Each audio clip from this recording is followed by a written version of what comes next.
Hi friends, ഇന്ന് ഞാൻ നിങ്ങൾക്കായി പരിചയപ്പെടുത്തുന്നത് ചാമ്പക്കയാണ്.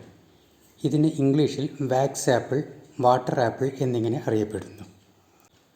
തെക്ക് കിഴക്കൻ ഏഷ്യൻ രാജ്യങ്ങളായ മലേഷ്യ, ഇന്തോനേഷ്യ, തായ്ലൻഡ് എന്നിവിടങ്ങളിൽ ഇത് വ്യാപകമായി കൃഷി ചെയ്യുന്നു. എന്നിരുന്നാലും ഇന്ത്യയിലും പ്രത്യേകിച്ച് കേരളത്തിലും ഇത് ധാരാളമായി കൃഷി ചെയ്യുന്നുണ്ട്.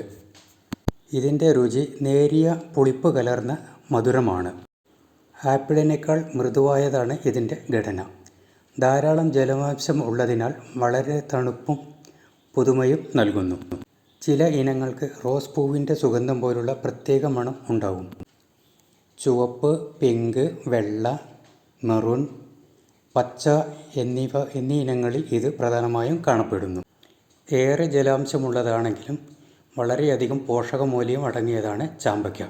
ഇതിനകത്ത് fibre, vitamin C, vitamin A, potassium, calcium, magnesium, phosphorus, carbohydrate എന്നിവ അടങ്ങിയിരിക്കുന്നു. ജലാംശം കൂടുതൽ ഉള്ളതിനാൽ വേനൽക്കാലത്ത് നിർജ്ജലീകരണം തടയാൻ ഇത് വളരെയധികം സഹായിക്കുന്നു. വൈറ്റമിൻ സി ഉള്ളതിനാൽ പ്രതിരോധശേഷി മെച്ചപ്പെടുത്താൻ സഹായിക്കുന്നു. പൊട്ടാസ്യം രക്തസമ്മർദ്ദം നിയന്ത്രിച്ച് ഹൃദയാരോഗ്യം മെച്ചപ്പെടുത്തുന്നു. പഴത്തിലെ പോളിഫിനോളുകളും ഫ്ലാവനോയിഡുകളും കോശങ്ങളെ ഓക്സിഡേറ്റീവ് നാശത്തിൽ നിന്നും സംരക്ഷിക്കുന്നു.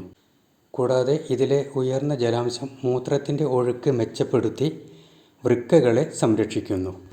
ഇതിൻ്റെ തൊലിയും ഇലകളും പരമ്പരാഗത ഔഷധമായി ഉപയോഗിക്കുന്നു. ഇലയുടെ കഷായം ചിലയിടങ്ങളിൽ വയറിളക്കത്തിന് ഉപയോഗിക്കുന്നു. ചാമ്പയ്ക്ക പ്രധാനമായും നേരിട്ട് പഴമായും ഫ്രൂട്ട് സലാഡിൽ ചേർത്തും ജ്യൂസ്, സ്മൂത്തി, കൂടാതെ ജാം, ജെല്ലി, അച്ചാർ, സ്ക്വാഷ് എന്നിവയായും ഉപയോഗിക്കുന്നു. കൂടുതൽ അറിയാവുന്നവർ കമൻറ്റ് ബോക്സിൽ രേഖപ്പെടുത്തുക. വീഡിയോ ഇഷ്ടപ്പെട്ടാൽ ലൈക്കും ഷെയറും ചെയ്യുക. Thank you.